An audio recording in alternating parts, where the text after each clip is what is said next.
Now I'd like to introduce Jeff Cheeseborough, and Jeff's probably the coolest guy I know. Way back in the day, when I first began working with youth, I got invited to go to a Youth for Christ meeting, and Jeff Cheeseborough was there, and I was just like, that's who I want to be. I want to be like Jeff Cheeseborough. And I've still got a little ways to go. But I just am so thankful that you take the time, Jeff, to come and speak. Jeff is well known in our community. He's been an advocate for youth his whole life. He grew up in this area, and he's an exciting young man, and he gets kids excited. He's got great ideas, but often finds himself short-handed when it comes to volunteers and mentors to do the programs. And so he sees this need, and he's been championing this cause for a decade. And it's probably good for you to see maybe some action beginning to start, Jeff. I'd just like for you guys to give a warm welcome to Jeff Cheeseborough.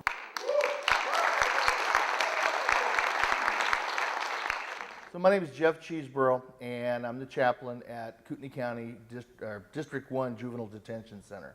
At the District Detention Center, we serve the northern 5 counties, as well as the Coeur d'Alene Tribe. And any kid that runs away from Missouri or Boston that happens to get picked up here, we got them for a while, sometimes longer than a while.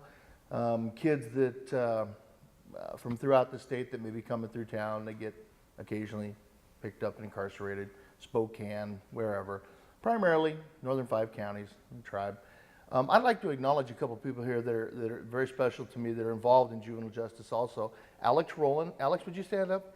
Alex is with the Kootenai County Juvenile Probation Department. She is the mentoring coordinator and doing a great job. So I'm going to be deferring to her a lot down the road if you're interested in being involved, because she's doing a dynamite job. And David Betts. David, where are you? David is with the State Department of Juvenile Corrections. David is the chaplain at Lewiston facility with the State Department.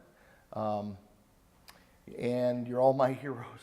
You know, not only the speakers, but you people for being here on a Friday night. God bless you. I'm a different kind of guy. I loved Angie's testimony. I grew up in a dysfunctional home. My parents were alcoholics, and my father, a Marine, staff sergeant, and he wanted to be a drill instructor, but they thought he was too punitive. So they didn't let him be a drill instructor, but he decided to be a drill instructor, and so I grew up being a Marine. I knew how to kill 12 different ways by the time I was 12 years old.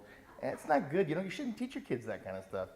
But it came in handy because I've rarely ever lost a fight, except with Jesus, but he broke me when I was 20. Okay, anyway, and I'm glad. Because prior to 20, I was in a lot of trouble. I self-medicated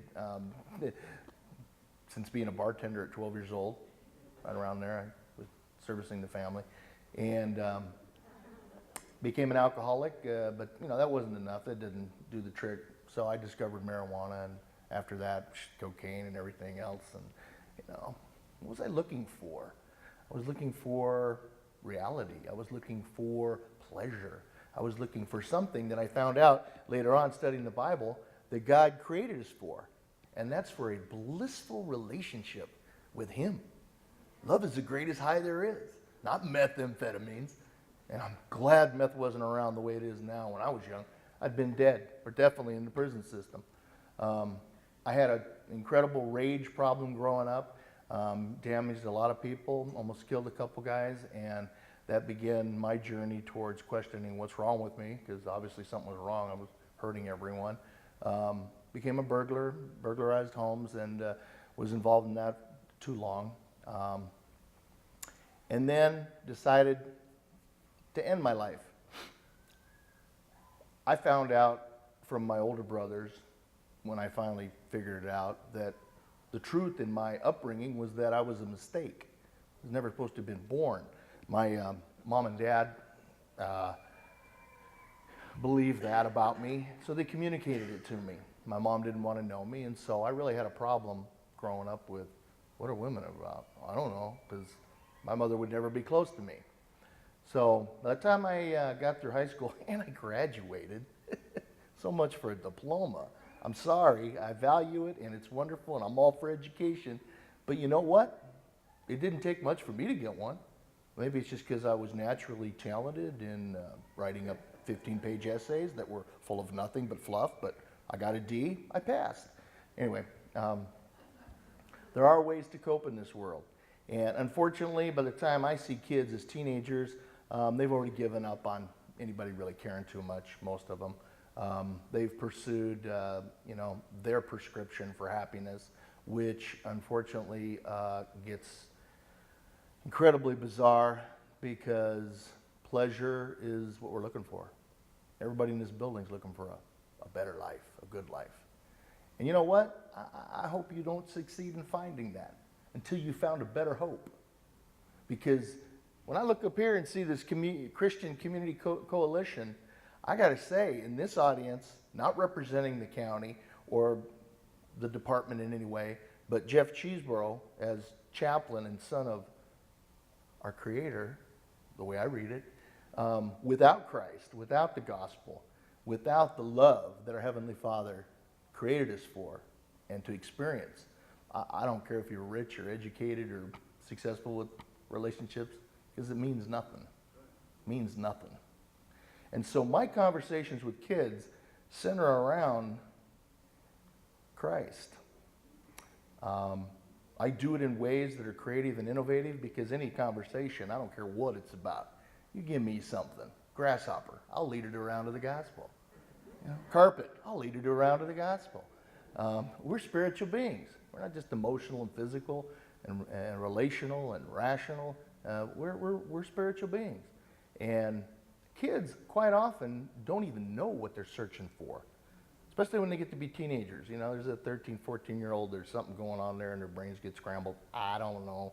Neuroscientists tell us different things, and I just see the evidence of it all the time. And I think it's true. There's a scrambling going on.